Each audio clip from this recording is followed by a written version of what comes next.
I think rosacea is, you get the superficial blood vessels Mm. and quite superficially onto the skin, so you can get a flare up, so it looks very red. Now, some people might confuse it with acne rosacea because they can look quite similar. And a good way to test it is basically you stretch your skin and you just feel it. If there's bumps underneath, so like comedones, as in what they call an acne, then that's more acne rosacea. But if you don't have any of the small bumps, but it's just, just red, a flush, if you like, then that's more rosacea. And usually they call it the butterfly area, the cheeks and a bit of the nose as well, really, So no one really knows what causes rosacea, the exact cause. And most people, if you have it, you can never get rid of it. It's so the key is to find what your triggers are Mm. and try to reduce them, you know, Right. either eliminate them, reduce them, or manage them. Thank you so much, Dr. Terry Loong. I am so happy to meet you and to chat to you today. I know that you're in Harley Street right now in central London, just my home. I miss it so much. How is it over there at the moment? You said the sun's shining, right? The sun is shining, which is nice, and I think slowly tourists are coming back. And I don't know, I like it when it's not so busy, so they can just Mm. walk through the shops and walk through the parks and just observe people watching. I think it's Yeah. nice. I think London's a great place to people watch. Oh, it's fab to people watch. I really miss it. I miss sitting in the cafes, Yes. having a coffee and just watching everyone kind of rush by. Like there's always some sort of drama going on the streets. Like there's always something interesting to watch That's true. over there. I That's miss it true. with all my heart.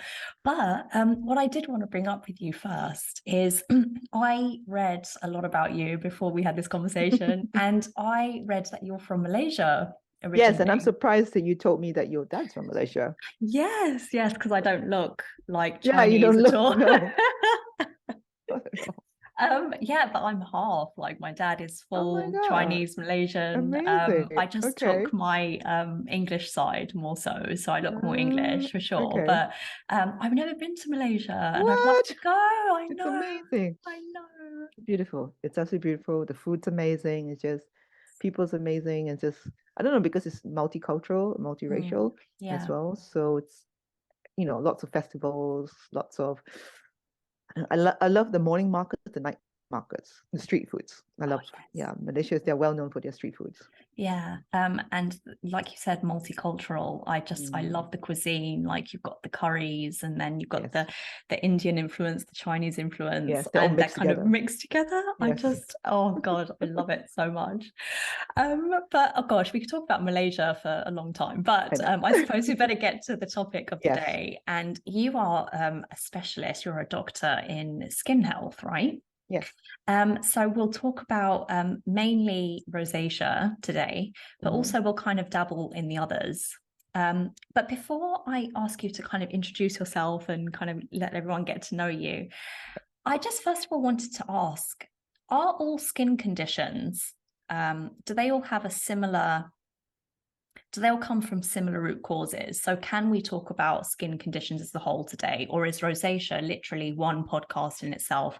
Acne is one podcast in itself, eczema, like, or do they all kind of mush together at I think some? that's a really good question, really. Mm, And for me, I believe, and I've always seen skin conditions, skin concerns, there is a root cause, really, mm, and everyone would present it differently. Some rosacea, some acne, some sensitive, some pigmentation, depending on lifestyle, genetic predisposition, or mm. current health status and everything. But the root cause majority is actually inflammation. That's kind of like the big Okay. thing that's causing the Yeah. skin to present itself the way it wants to Right. present, So really. basically, all skin conditions, all the gripes that people have with their skin, they can be traced back to a similar root Yeah, cause, which, for example, could be inflammation, as you say. absolutely. Okay, Absolutely. cool. Well, skin, I mean, it's such a great topic to talk about because skin is right there for everyone to look at. So it's a Yes. really sensitive topic for a lot of Hmm. people. Hmm. It's very close to a lot of people's hearts. And I know that a previous episode I did on acne with Lee Brandon. It was a very popular episode because people just want to sort out their skin, you know, because it's right there on show. And Yeah. so I'd love to dig into everything about skin today. This is what you do. This is your specialty. So like let's get to know you and how you got into skin health and what your story is. Yeah, kick us off. So so I started off being a surgeon first, really, so that was my, I guess, coming from, as you know, coming from Malaysia, Chinese background, want to, I grew up, how do you say, I grew up not feeling very confident myself. I was more on the bigger side. I looked different. I had, I was darker skin tone, and I had spotty skin as well growing up as a teenager. So I had to depend on something else, not my looks, but depend on my brains. And I thought, what's the best thing to do is to be a surgeon, a female surgeon, really, So that's kind of like the trajectory I went down. And then life took an interesting turn.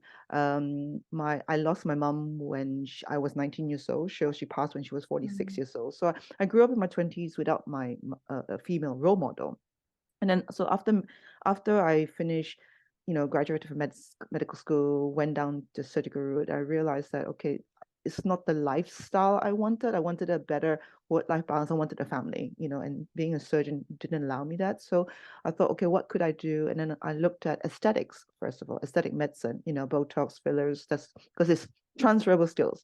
But as I was working with women, I just found it so fascinating because women would tell me their stories, yes, they're worried about A-line, but there's other things that was underlining that, what's going on, they're not sleeping well, they're not eating well, there's other things going on, then maybe their skin's feeling really dry or skin's feeling like something's going on. And then just before I turned 30, I was going through a rough, I actually burnt out really. So I had a burnout, a really bad relationship, and then I was diagnosed with early stage cervical cancer. So luckily they caught it on time, and it just kind of reframed my approach to health. Because you can try to spend lots of money on products, skin treatments, but if you're not healthy inside, somehow it will come out one way or another, So then I went to the States to study functional medicine because that at that time was still very new. I mean, I'm 45 now. I'll be 45 in May, not yet. 45 this year, So functional medicine at that time was still very new, So I went to the States to study that, did a nutritional course with Integrative Nutrition Institute, and then learn about hormone balance. So then I realized that, there's so much elements that goes into skin, not just what we apply on the skin, but the nutrients we take in, the hormones that affect our skin as well. Because when we feel our best, when we feel happy, when we're in love, when we are exercising, our skin just glows. When we're doing something creatively, when we are, when you were pregnant, you can have the pregnancy glow and everything. Why does that happen? It's because of hormones, really, And if you're sad, tired, and then that's when you look very great. It's also part of hormones, so that's kind of like and also I just wanted to say, when I was looking into your work, I just love your approach when you speak of how your like you said, creativity, how you feel about yourself, just all of the things that people don't address. I love how you bring that into skin health as well. But like you said, there are so many ways that people try to cover up their skin issues with like creams and medications and things, but like you said, it's just masking the issue. And it's fab that you've discovered that actually the skin, it comes from the inside out. So you need to fix the inside before you can expect to see a change on the outside. Absolutely. And I think for long-term effects, really, skincare definitely has a role to play. And if you're using the wrong skincare, but then you're doing all the right things internally, your skin's going to, it can get worse if you're using the wrong skincare. So I like to do it both sides. You have the external, so we're talking about, let's say, reducing inflammation. You want to reduce inflammation externally as well as reducing inflammation internally as well, so that you're giving your skin its best chance. Because I believe, your skin knows what to do. If you don't do much to it, I always find that if I do less to my skin is happier. So the skin, like your body, as you talk about as well, if you feed it right, the body would know what to do. If you feed it right, the body knows how to detox. You don't need to like consciously think, oh, how am I going to detox? No, you feed it, you create the environment for it to flourish, and then it will know what to do. So it's the same as skin, really. I think with skincare, because it's easy, it's something that we can do physically, and we want to feel in control when we're breaking out, or when we have rosacea, we have a rosacea flare up, or it's dry, sensitive, or wrinkles. We want to have some control, and the thing that we feel in control is physically buying something, because we are taking some control in what seems like we don't have control in. If that makes sense. Yeah, that makes sense. And I like to say to my clients as well, speaking of how the body can heal itself and it knows what to do, I just say, look, what did your mum have to do when you were in her tummy growing? Like, did she have to do anything? Did she have to think? She probably sat on the couch. She probably watched some telly. I can't imagine she was doing much. I mean, and also when I was pregnant, I can't say that I had much to do at all with the development of my child. So your body, hell yes, it knows what to do. So you just need to give it the right ingredients, give it the right environment, and then it will absolutely fix everything. It wants to heal. It wants to fix everything. What skin issues did you have then when you were going through your burnout phase? I went through phases, acne, rashes. I broke out in eczema as well, so I do get. And also I think last summer I had a very bad eczema flare for 3 months. I just couldn't get on control, and I know the reason why. And then later on, then I could repair my skin, really, And so I break out in that acne, kind of dry, sensitive eczeema. Rosacea, not so much, but as I've aged, my skin has become more sensitive. So although it's not rosacea as in rosacea, but my skin becomes very sensitive, red. So I can't use products that I used to be able to, the strong products. I'm not able to use it now because my skin would just flare up, really. I mean, so it's in a way to know that you still get flare-ups is sort of like, in a way, it's comforting for people who know, who have it themselves, and they're like, well, like even a doctor who knows what she's doing, even she gets flare-ups every now and again. But the thing is with you is that you know what's going on, you know how to control it and bring it back in. So let's kind of dive into rosacea, and then we'll see if other skin conditions come into it. So what is rosacea, and how does it kind of set itself apart from other skin conditions? I think rosacea is, you get the superficial blood vessels and quite superficially onto the skin, so you can get a flare up, so it looks very red. Now, some people might confuse it with acne rosacea because they can look quite similar. And a good way to test it is basically you stretch your skin and you just feel it. If there's bumps underneath, so like comedones, as in what they call an acne, then that's more acne rosacea. But if you don't have any of the small bumps, but it's just, just red, a flush, if you like, then that's more rosacea. And usually they call it the butterfly area, the cheeks and a bit of the nose as well, really, So that's no one really knows what causes rosacea, the exact cause. And most people, if you have it, you can never get rid of it. So the key is to find what your triggers are and try to reduce them, either eliminate them, reduce them, or manage them, really, Can rosacea be autoimmune? It can. But it's not always autoimmune. It's not, that's right. It's not always, So, and also as we age, our skin thickness change, our skin, the layers change because it gets thinner, because we're dropping our estrogen, we're not getting as much moisture, we lose the barrier, if you like, it's not as strong. So because of that, then the redness, becomes more obvious. So it just flares up. That's why I do see women have a flare of the rosacea, maybe in the late 40s, their 50s, because they're going through the hormonal changes. And then that's also changes the fragility of the vessels as well. Then it's easier to break and everything. And then that's when they notice the redness a bit more. So you would say that hormones are a big Hormones are a big one. cause? Are they always the cause, or They're just not always the sometimes? cause. Okay, Sometimes, but a lot of you your know, patients. a lot of the patients do because, you know, my specialty is skin and hormones. So a lot of my patients come because they're worried, you know, is it a hormonal problem? But it's interesting, you said at the end of the day, hormones go out of balance in response to something. It just So don't it's not the go. cause. It's not the cause. It's not the cause. Absolutely, It's it's just not the the cause. response. Yes, it's Yeah. the response, and because of the response, then your skin may produce that, you know. And if we go back down, it could be inflammation, it could be something environment, it could be the gut, it could be the food, like you said, you know, how we regulate our sugar. That's another big one as well, you know, because that can lead to inflammation, you know, and then stress. That also can lead to inflammation, you know. So adult inflammation is a very big blanket word. It's actually a lot of elements to it.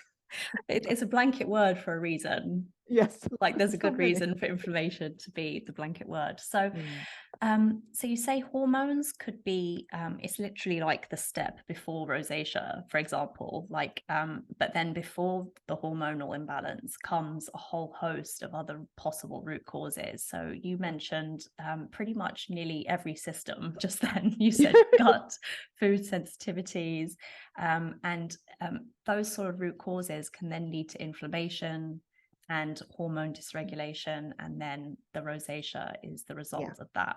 Yes. So in that case, let's take it all the way back then to some of those root causes. So what are some of the common root causes that you see in your practice? I mean, the big one, because the women that come and see me generally, you know, are type A personality, they work hard, they're very hard on themselves. I think that's generally all women. You I know, I'm think definitely so. one of them. Yeah, Generally me all too. women. Oh Yeah, God, you yeah. know.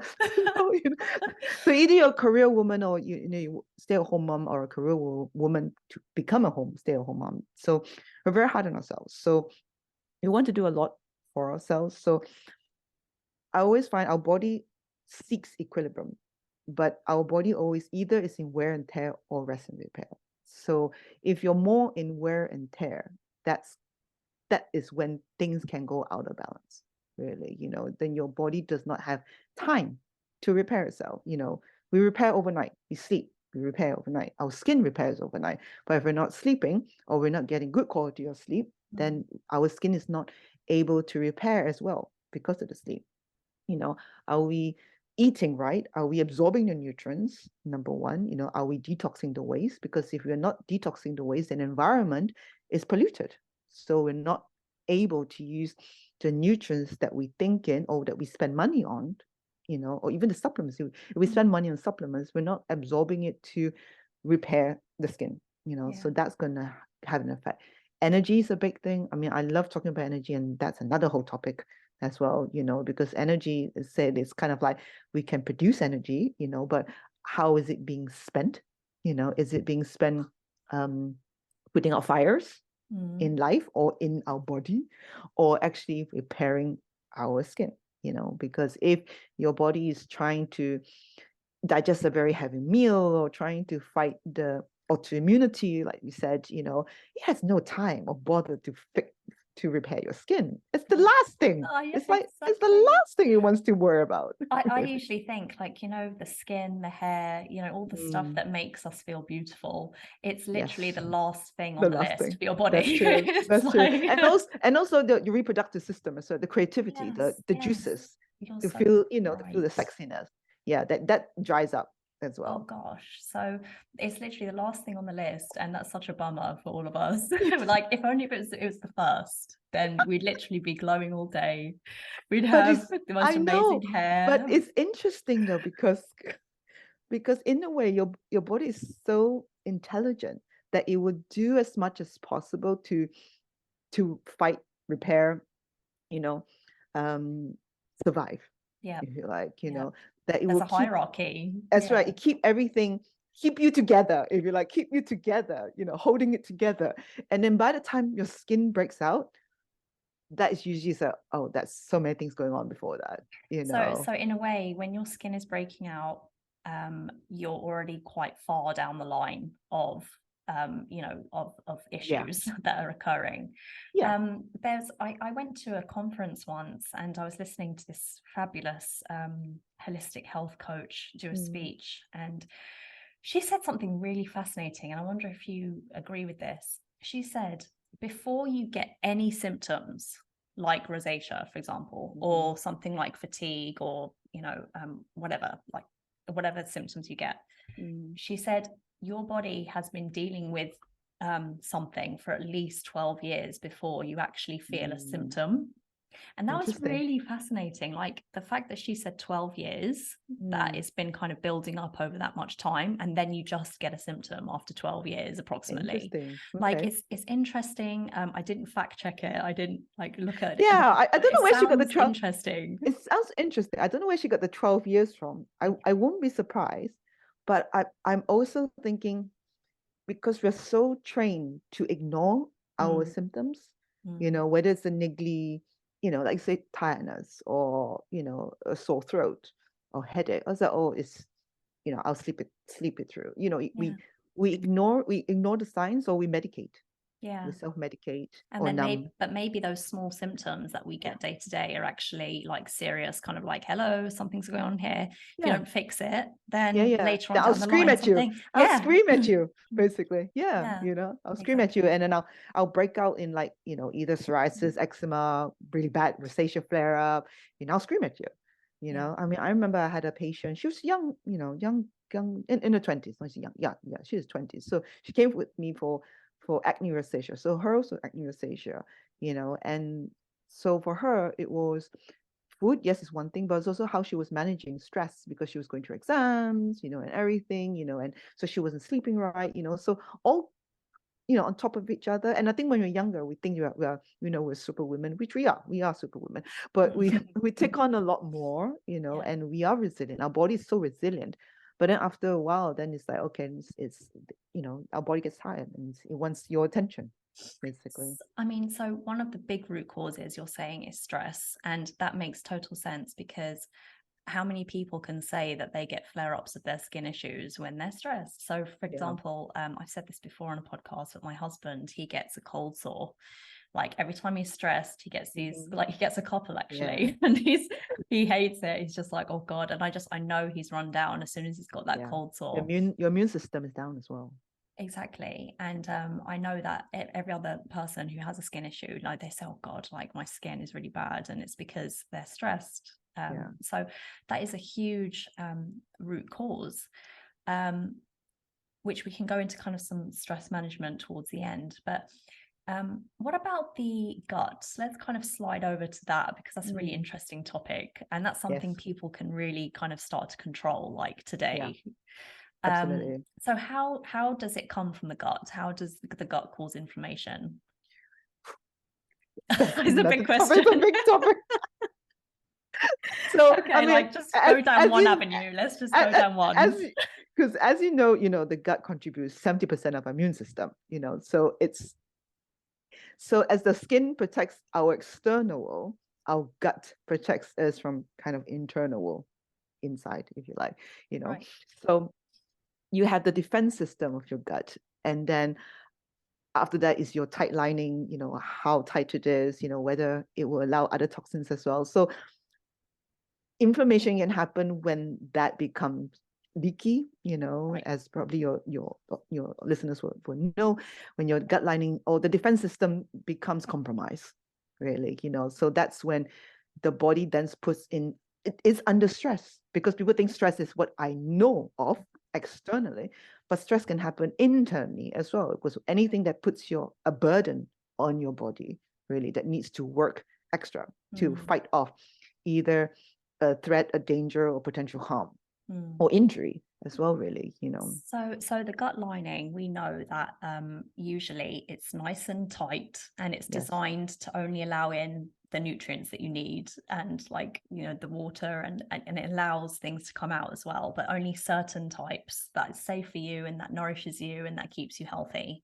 But then if your diet or your lifestyle or your stress levels aren't great, then Or even medication, even or taking medication. medications, that's a big one, which is funny because taking medication for skin issues could potentially Yes, be worse, but if by that's this another topic mechanism, as well. Yes. so the lining can actually become a little bit looser and a bit leaky, like you said. So they use the term leaky gut. Yes. I don't know how the doctors feel about that term. Not so well.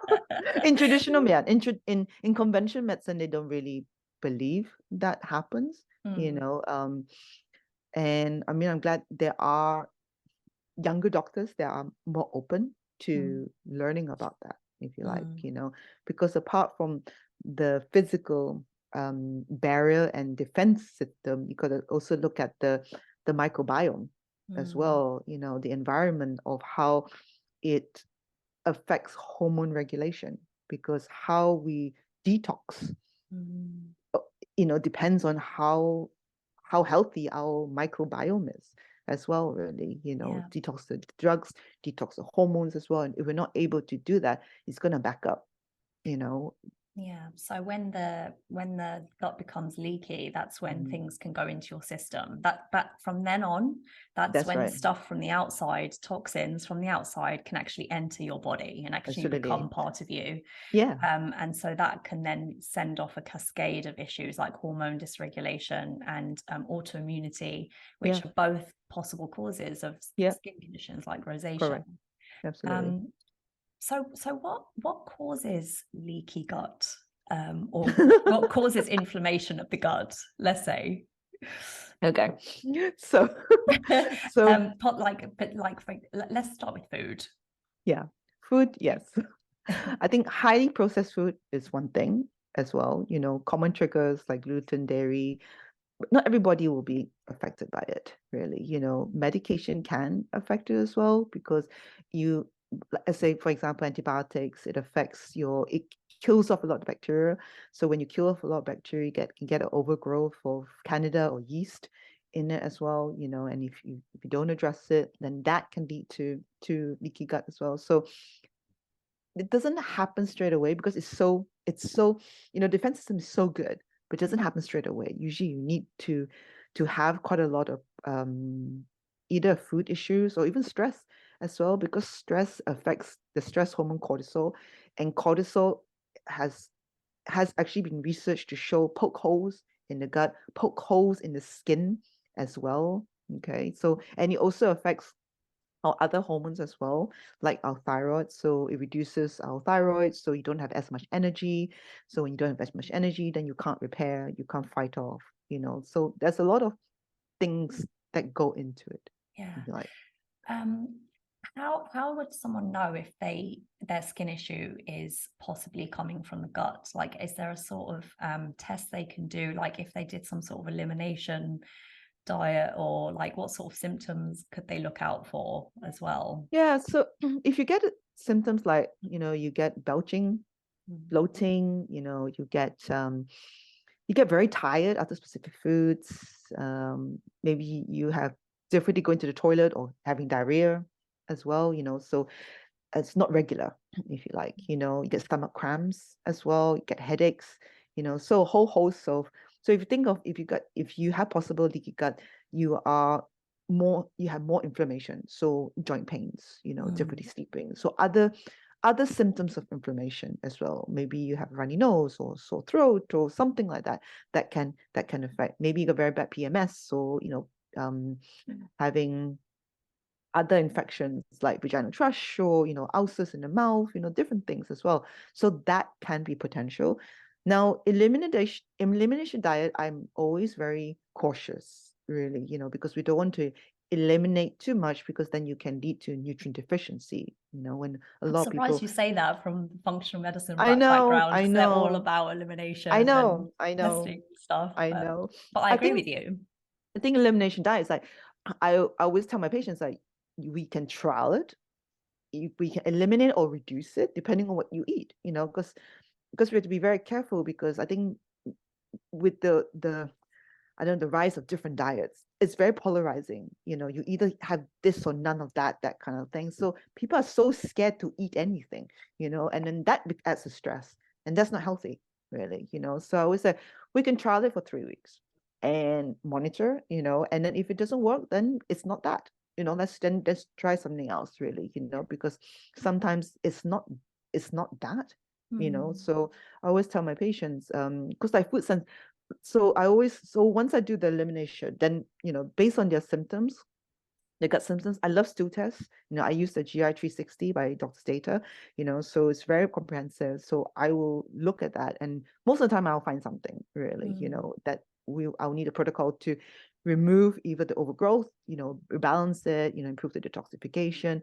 And then after that, then if they're still having issues with food and everything, then we'll do a food sensitivity test to fine tune, really, so Okay. use it more to fine tune.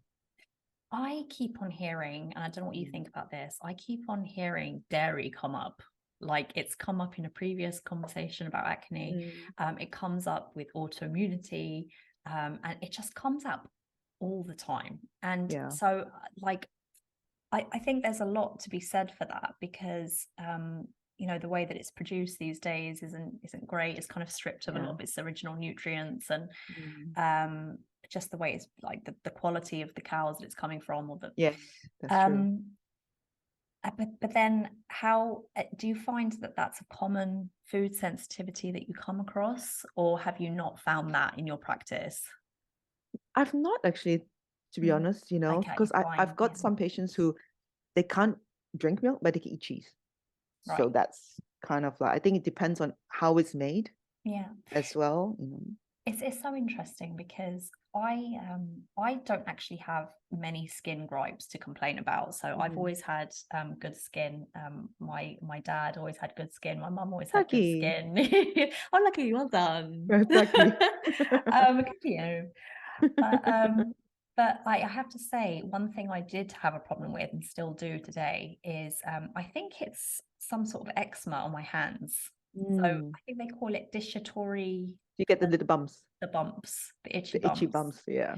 So it started when I was about 12 years old, and I had it really, really badly on my hands and at the back of my knees. And I had no idea like what to do with it. I think my mum took me to the doctors, and I had some sort of antibiotic treatment, and it actually disappeared. But to this day, what I find is my eczema on my hands actually comes back, and I think it's down to a food sensitivity, like linked to my gut, which then messes with my skin. Because I eat fairly clean, let's say about 80% of the time.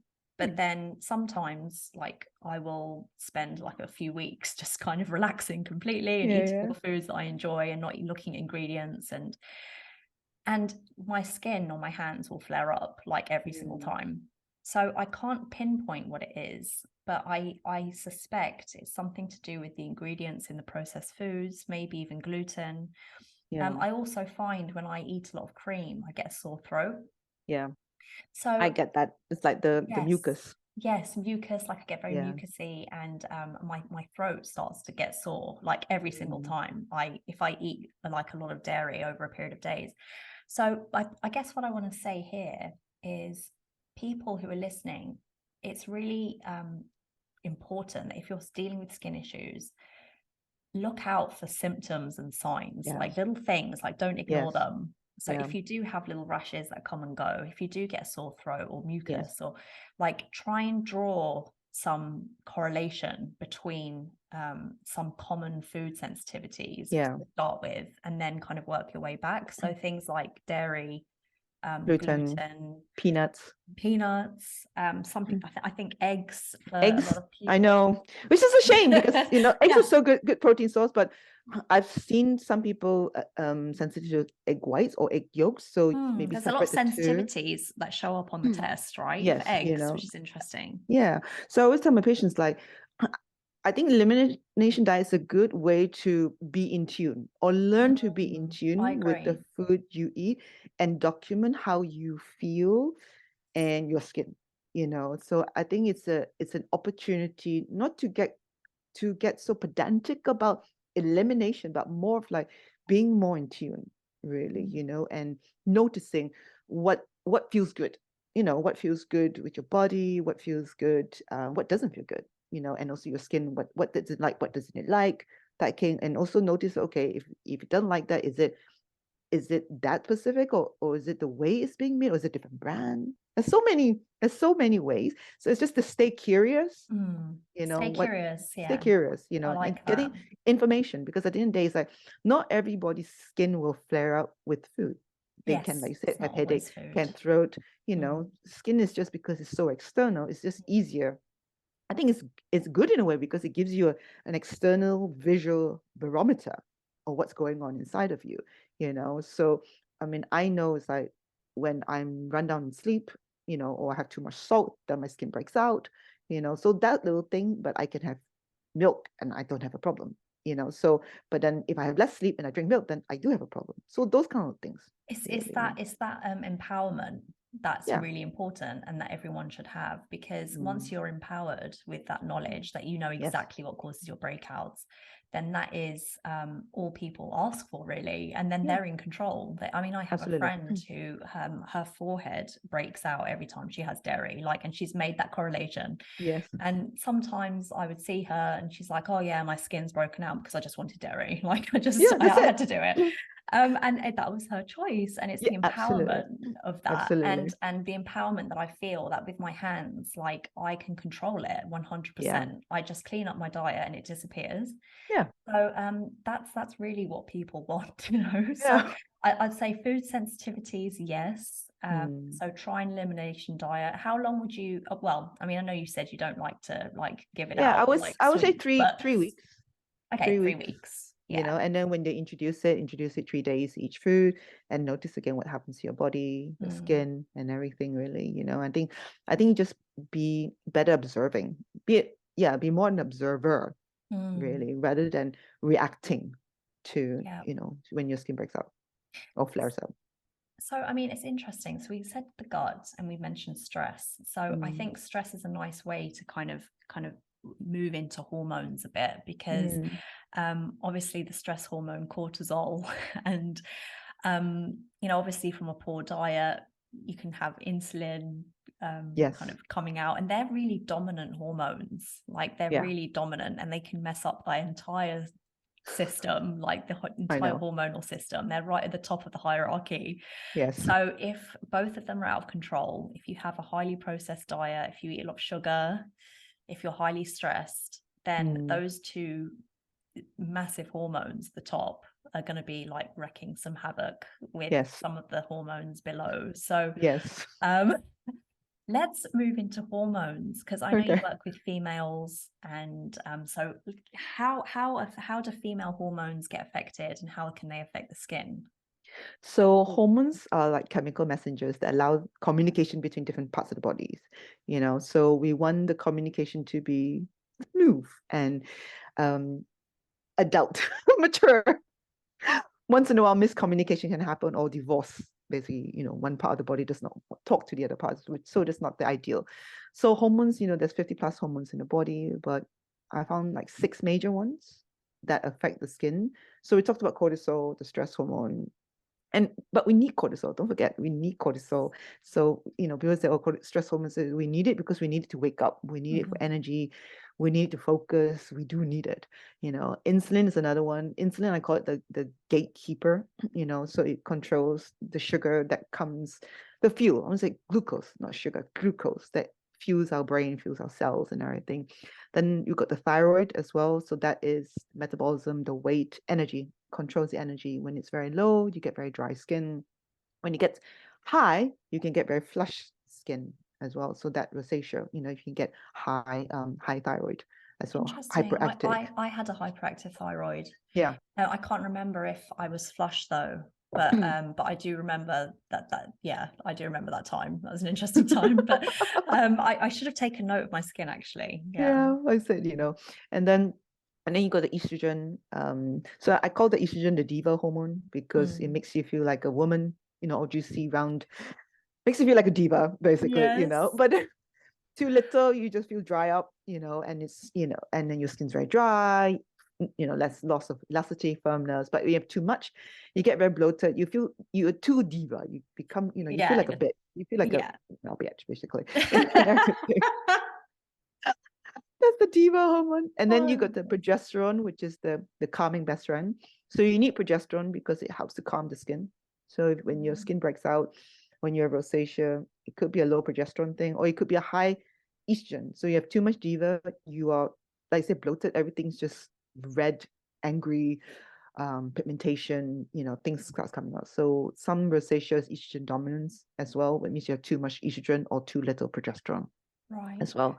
And then the last one is testosterone. So that's the male hormone, which is also found in females, but it's very important. I call it the bad boyfriend. You need a little amounts because it makes you feel sexy and confident, but too much, then it's a bit sleazy, and no, it doesn't. PCOS. PCOS, yes. Yeah. Absolutely. So that's kind of like the nutshell hormones 101, really. Yeah. I love how you say about estrogen and progesterone. And so basically what you're saying is if someone, let's say, does have some sort of hormonal imbalance, like if there's estrogen dominance, for example, I know that some of the symptoms can be like really bad PMS, like sore breasts and poor moods and water retention. Yes. Water retention. So if you tend to get those symptoms and you have skin issues like rosacea, then it's a hormone, it's linked to hormones. Yes. So how are women different from men when it comes to skin? Do women have it harder than men as yes, unfortunately? Yes, I would say fortunately. Yes, women, we're great. We're great. Yeah, we're great. Like everything's great. I know. I think men has less fluctuation in hormone, because women, every month our hormones change. So our skin changes throughout the month. So men do not have that changes. So in a way, men, it's easier for them to, find an issue, deal with it, and then, they don't need that many products as well because their skin is thicker. So it's a bit more resilient compared to women. As we age, we drop our estrogen, so skin gets thinner. We drop progesterone, so it's a bit more reactive, more sensitive.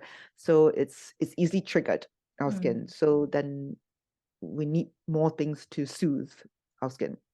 Compared to men, you don't need that much, really, So that's a big difference I find with women because of the fluctuation of the hormones, our skin changing dramatically as we age, and the changing resilience. But also I think women take on a lot more. So the stress load, the mental load is a lot more, and women, how we deal with stress is very different as well, because the change of hormones, our resilience to stress is different as well, really. So yeah, I'd say it's bad for women. Yeah, we are handed the losing end. It's kind of like because by knowing, by knowing what happens, we can actually maximize it. If you like, we can maximize it. We can know when to do most of our anti-aging treatments to maximize collagen production during your cycle as well. So those kind of little things. Yeah.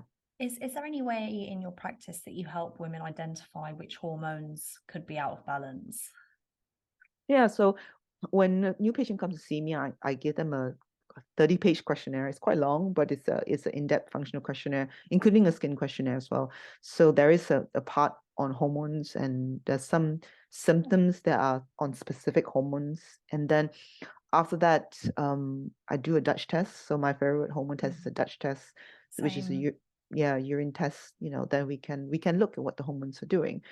Sometimes I do request a blood hormone test as well for specific hormones, and then we can look at the whole picture, really. So again, depends on whether a patient can afford the test as well. They're very expensive. They are expensive, but I understand why, because it's they have to send it to the lab in the States, and it's very detailed, comprehensive. I always tell my patients, we will only do it if it would change the management plan. But if it doesn't change the management plan, then it's not going to change anything, really. But if you can afford it and you want to know what your body is doing, yes, by all means, we can. It's good to know. really. Mm. You feel empowered by knowing what your body is doing. You feel very empowered, and Yeah. also the Dutch test, I particularly like it because it tells you about all the kind of metabolites, and I think off the top of my head, like B12, B6, and Yeah, the organic acids. organic acids they've added, Yes. which is really empowering information, and it helps you kind of put together a supplement plan, and Yes. it just helps you put the pieces together. So if you want to figure out what's going on with your body, it's a really handy test, I think. Do you do any other tests? Like, do you look at environmental toxins much, and like heavy metals? Because I know there's some links between like high mercury and bad skin, and do you venture down that road? Or? I don't, because I focus on again, like I say, focus on the detoxification system. Right. And usually when I do that, then by the time we've cleared all that, their skin's already improved. So I don't venture down that route, because that's very specialist. Because if you do it, and if you were to detox heavy metals and everything, then you need to be very careful. Yeah, I mean, it's very specialized to kind of, then if you find that you have high mercury, or if you find that you have high lead or something, to actually get rid of it is another it's another avenue completely. So yeah, I get that. So if someone has skin issues then, and they've been told to apply antibiotics and like creams, and what would your advice be to them if that's where they're at?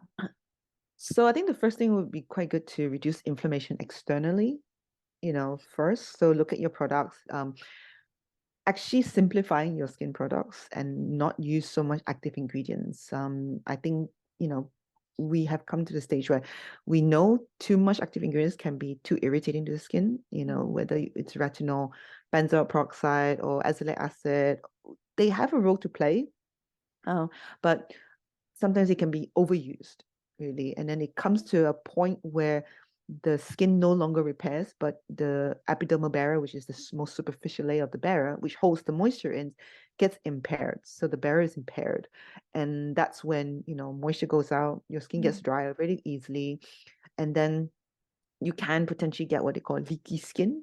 So you got leaky gut, you can get leaky skin, so you can get then much more increased triggers as well, just get more sensitive as well. So I would say stop all your active ingredients.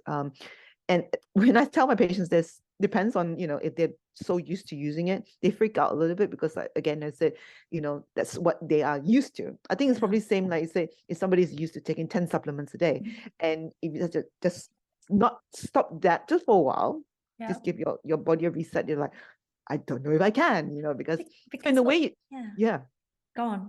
Because in a way, you're trusting your skin to do, because we want to see what it's doing. You're trusting your skin to repair by just giving very little. You just gotta trust it, but like, it's scary. It's like, it is scary. So you got to trust yourself that okay, you can, So if they are on very strong products, depending on the patient's personality and everything, I either wean them off it, or they go cold turkey. So none of the active ingredients. Then simple things, very gentle cleanser. So nothing with acids, nothing with scrubs, no toners. All that, especially with rosacea, none of that really. Then gentle milky cleanser.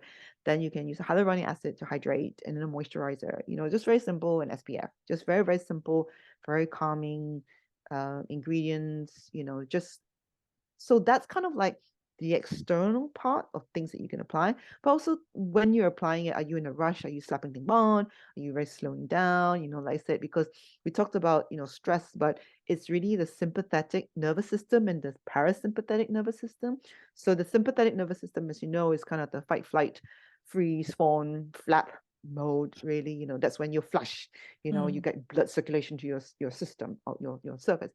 The parasympathetic, that's when you're at rest, you're digesting, you're repairing, you're sleeping. That's like, like the water, the calming, really. So we want to activate that more, boost that more, especially when you're rosacea.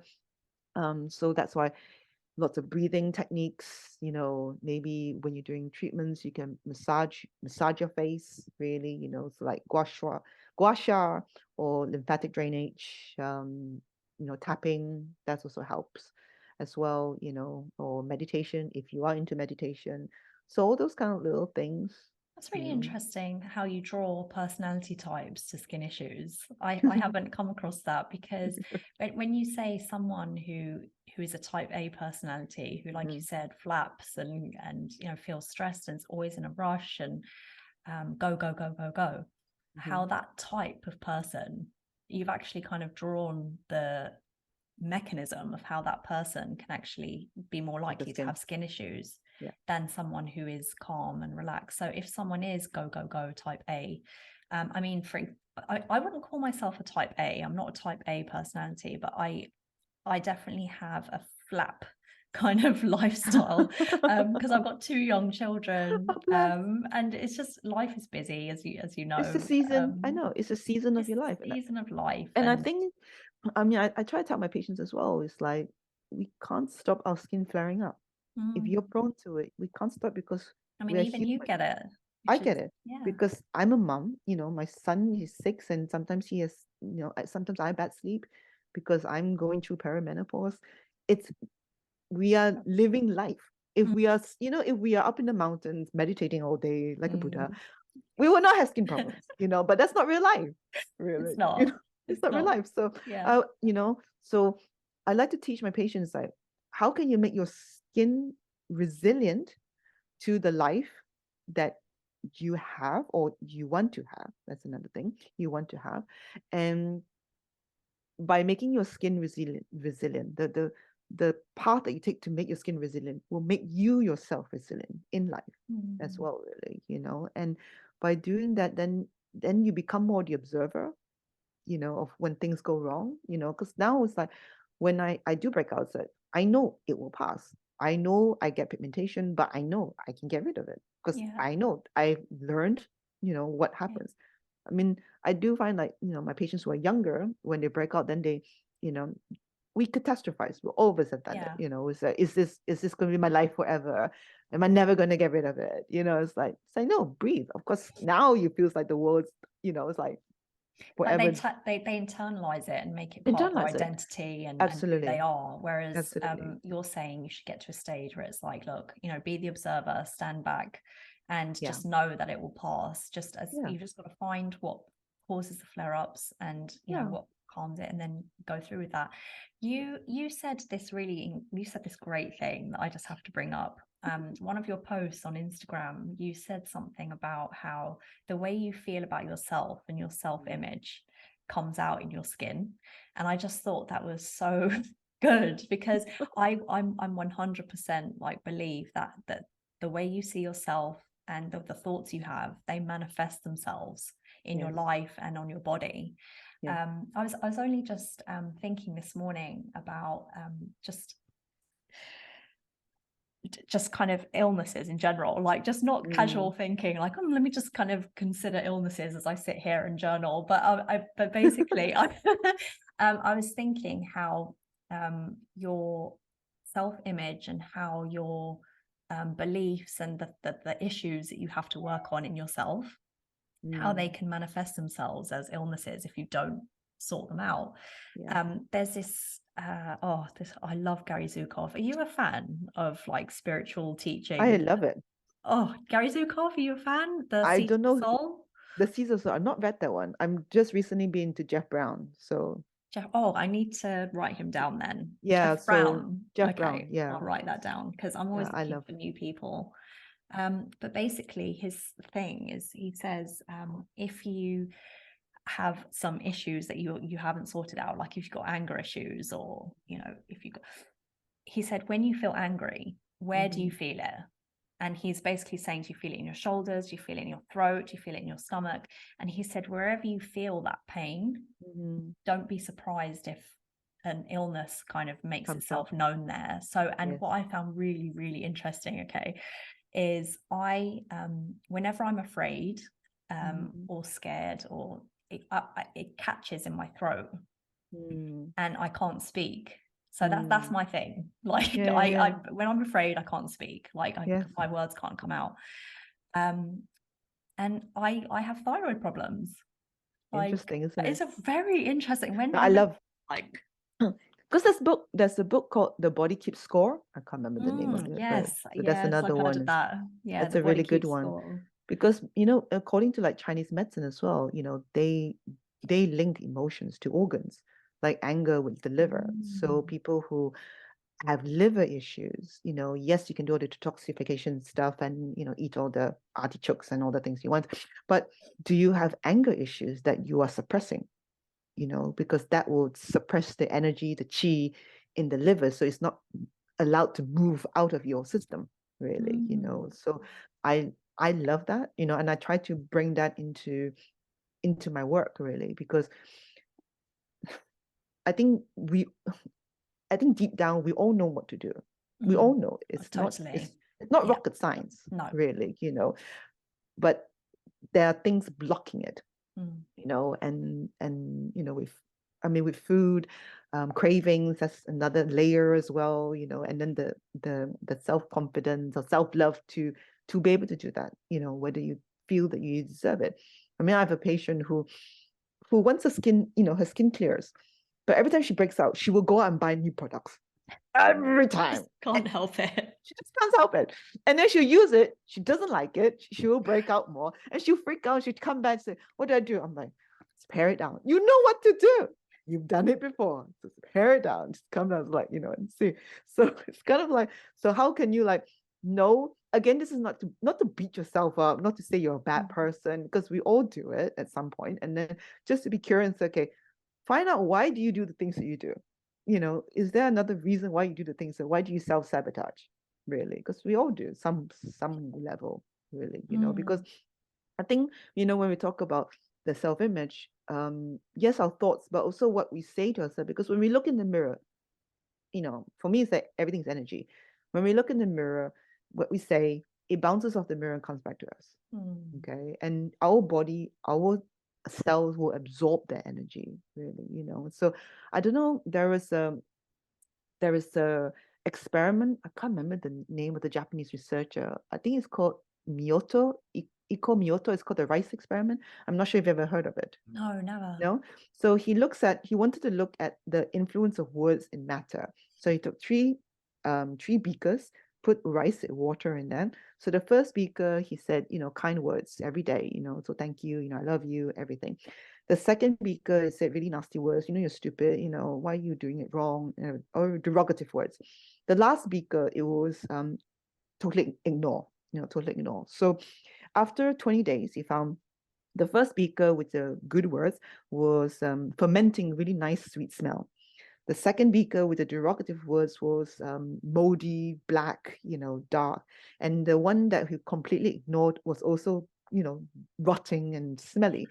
So he came to a conclusion was, nourishing, encouraging words, kind of like heal, nourish, kind of like make something beautiful, compared to derogative words or even complete blatant ignorance or completely ignoring something, which is just as bad, really, I think they've done experiments on plants as well. They've done it on plants, and also I can't recall the experiment at all, but even just water, like you said, speaking to water, they I photograph the yes Correct. Like looking at the molecules of water, and the actual molecules change when you speak to it badly, and they change in a nice way if you speak to it nicely. So I mean, it goes to say, I mean, and like you said, children, gosh, you've got to be careful how you speak to your kids, right? Because they're taking it all in.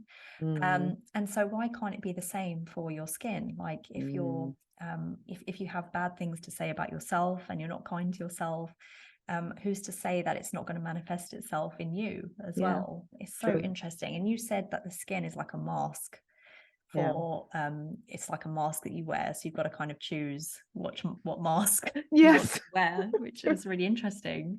That's true.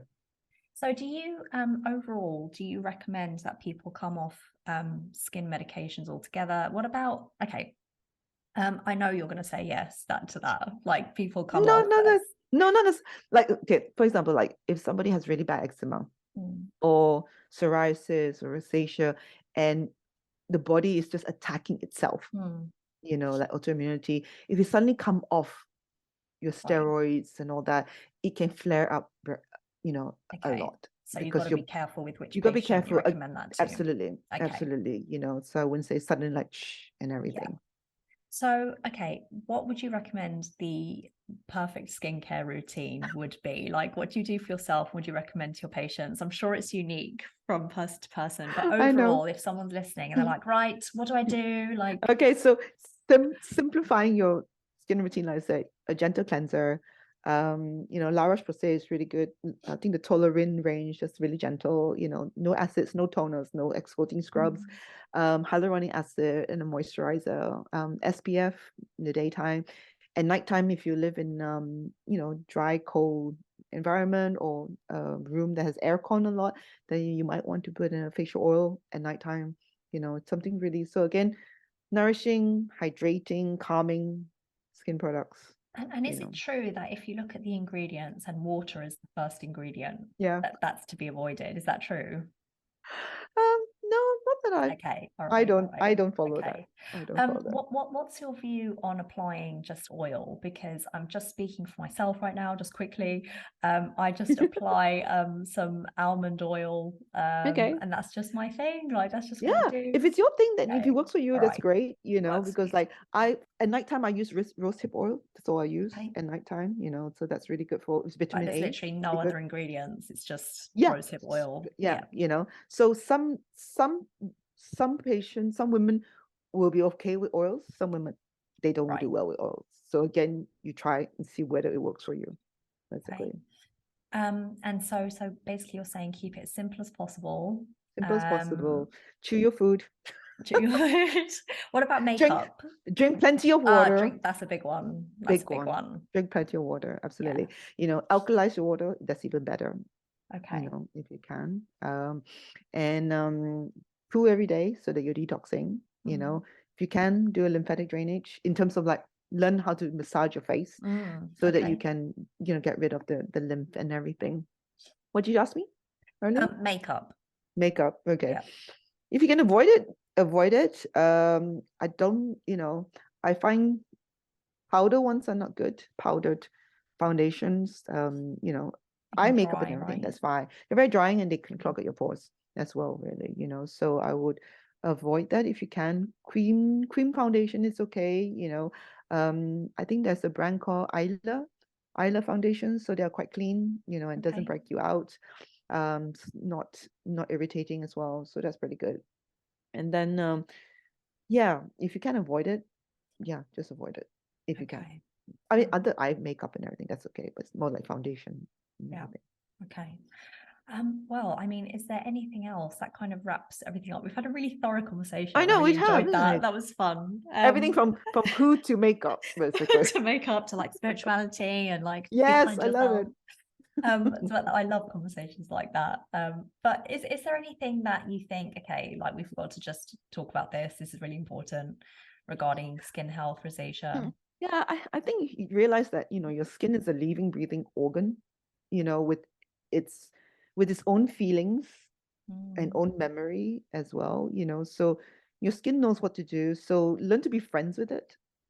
It will change, really, it will change as you grow older. So just learn to be her best friend, and just nourish it. And then, when you want to do something good for your friend, and she will look after you. I always like to kind of say that. Then when you do that, then you realize actually she's not your enemy. She's just giving you signals, so that you listen to her, really, and then just be curious and see where it leads you. Really, self-exploration.